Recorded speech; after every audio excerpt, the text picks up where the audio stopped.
Kapag may karamdaman, naghahanap tayo ng karamay. Lunas sa sakit ang inaantay.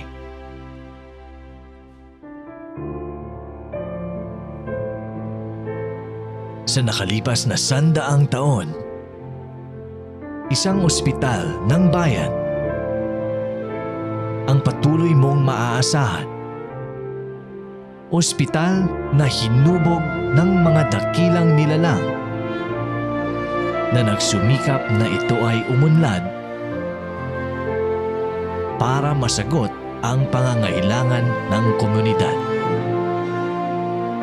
Isang ospital na patuloy na nagbabago upang maghatid ng serbisyong pangkalusugan para sa inyo.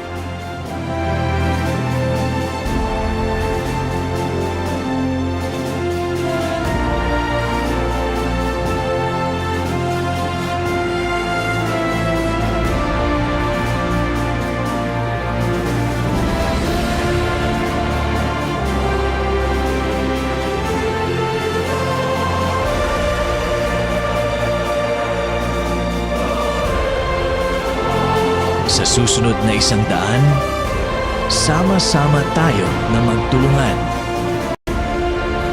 upang magbunga pa ang ating nasimulan tungo sa malusog na bayan at mas makulay na kinabukasan.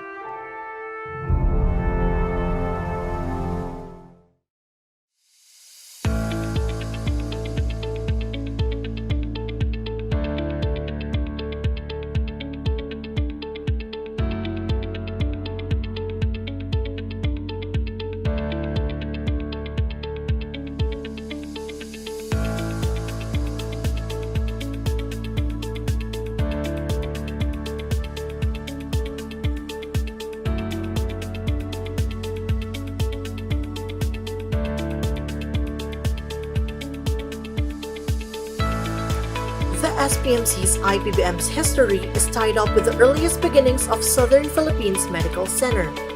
By order of the Department of Health in 1958, the Davao Regional and Medical Center was relocated and established at its present compound in J.P. Laurel Avenue, Bahada, Davao City.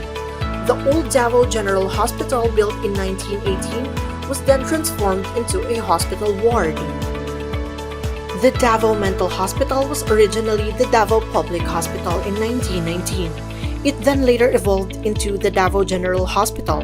However, it wasn't until 1957 by the Republic Act No. 1859 that it was converted to the Davao Regional Medical and Training Center, which is currently the site of Southern Philippines Medical Center. In 1982, the Davao Regional Medical and Training Center, DRMTC, was officially renamed the Davao Medical Center, DMC, which was later renamed to the Southern Philippines Medical Center, SPMC, in 2019. When the Davao Regional Medical and Training Center was established in the current site of SPMC, the building that was vacated became the Davao Mental Hospital. Administratively, it was an extension unit of the National Mental Hospital, and it was later placed under the Davao Regional Hospital in Tagum. In 1986, Dr. Alfredo Bengzon, the then Secretary of the Department of Health, appropriated a special trust fund for the rehabilitation of the Davao Mental Hospital. Later on in 1992, Dr. Juan Flavier, the new Secretary of the Department of Health, supported further changes by advocating a thrust towards a foundation of improved competence for better healthcare delivery in the health system. The Davao Mental Hospital was placed under the administrative care of the then Davao Medical Center, Dr. Asuncion Paraan as DMC Chief of Hospital, and Dr. Laureen San Agustin Conanan as Chairman of the department, initiated the rehabilitation of mental health care needs of Davao Mental Hospital. While DMH functioned as separate hospital, the administrative personnel were under Davao Medical Center and were identified as DMC Department of Psychiatry. Addressing the global need to address mental health and the rapid developments in technology and neurosciences, the institution yearned to make Davao Mental Hospital as the leading mental health center in Mindanao. And by 2006, Davao Mental Hospital started working with professional groups of local city-based architects and engineers of various fields. The transformation of Davao Medical Center into Southern Philippines Medical Center has also enabled the Davao Mental Hospital to deliberate ways of fulfilling an integrated regional mental health plan and program, achieving its goals and renaming it into the Brainchild Institute of Psychiatry and Behavioral Medicine. Its residency training program in psychiatry was first accredited in 1994, uniquely being the first medical institution of its kind outside of Metro Manila. This department caters to various nursing and medical schools in Mindanao for related experience in psychiatry. The outpatient services of the department are conducted within the hospital premises.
Areas are provided for the following: interview rooms for the resident physicians and clinical interns and clerks on rotation,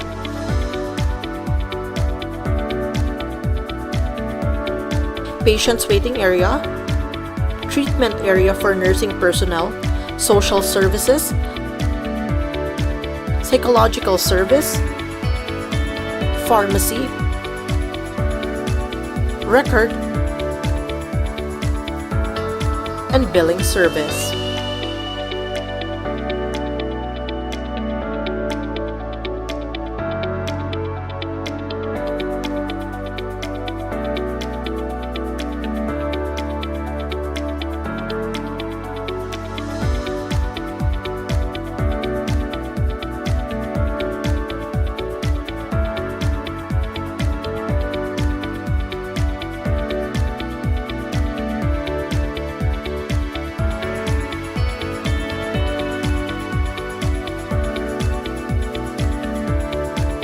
In the Crisis Intervention Unit, CIU, all new admissions and readmissions are coursed through this unit. They are admitted without relatives who are required to fetch their patients once ready for discharge. The admissions are also isolated and swabbed to ensure safety prior to placing in the general ward of the CIU. A total of maximum stay of 14 days is allowed.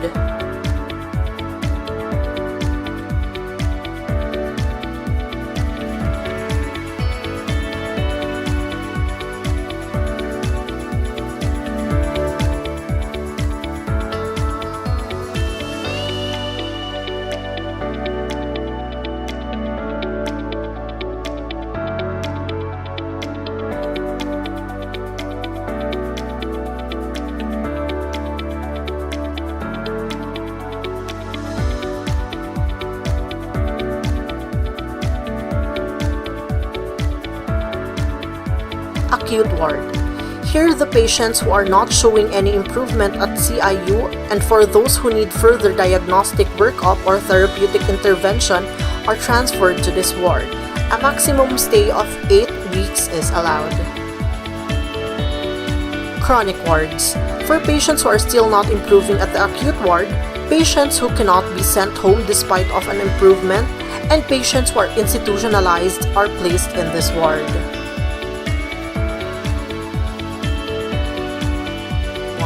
SPMC IPBM is a 300-bed capacity institution with the following allocation: 50 beds for the Crisis Intervention Unit, 100 beds for the female ward, 150 beds for the male ward, The occupational therapy section is actively involved in the structured activities of the male and female wards and has several ongoing livelihood projects in which the patients are involved.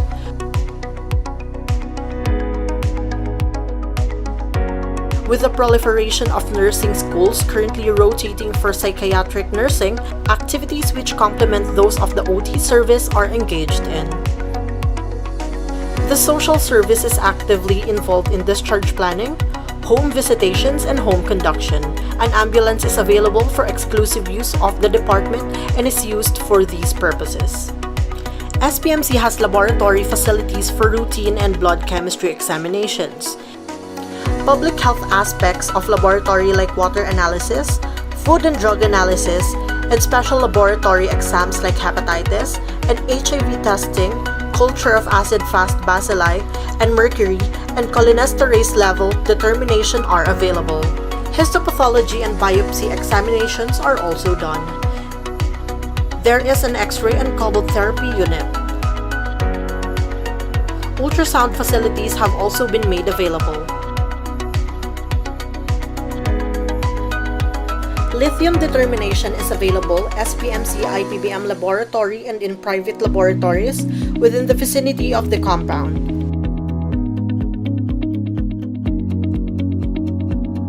CT scan machines and MRI are available at the main building of SPMC. Consultants in the departments trained in neurology reads the EEG. An ECT machine is newly purchased with built-in ECG and EEG.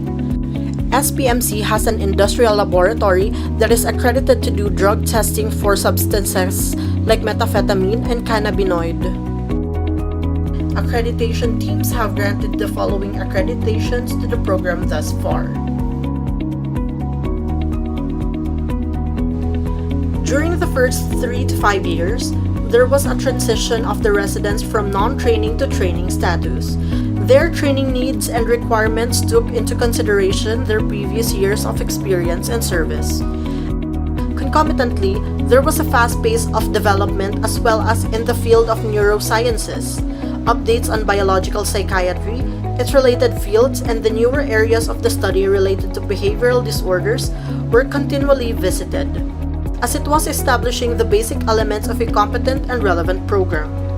Besides the clinical work with patients, the department organizes teams in stress management, both in the workplace and in the community setting. The residents in training are actively involved in these endeavors. They have been actively participating in disaster management. Mental health and psychosocial support was done during several disasters: 2 airplane crashes, flood, bombings, the previous Mindanao massacre, victims of Typhoon Sendong and Yolanda, and the recent Rojas bombing and Marawi siege, earthquake in Magsaysay in 2019, and during the ongoing pandemic. Residents participate in the outreach program and visit courts and jails to facilitate mental health needs and assessments of this population. All these have helped to advocate for mental health and provide residents with a more realistic view of mental health situation in Mindanao. Since IPBM is the biggest government psychiatric facility in Mindanao, it caters to the psychiatric training needs of the medical interns and clerks and nursing students from 31 nursing schools in Mindanao. This has presented itself with the opportunity for residents in training to teach students. As such, SPMC IPBM continues to strive for excellence and produce capable mental health professionals worthy of providing the best care and furthering the advance of holistic approach to mental health. For there is no health without mental health.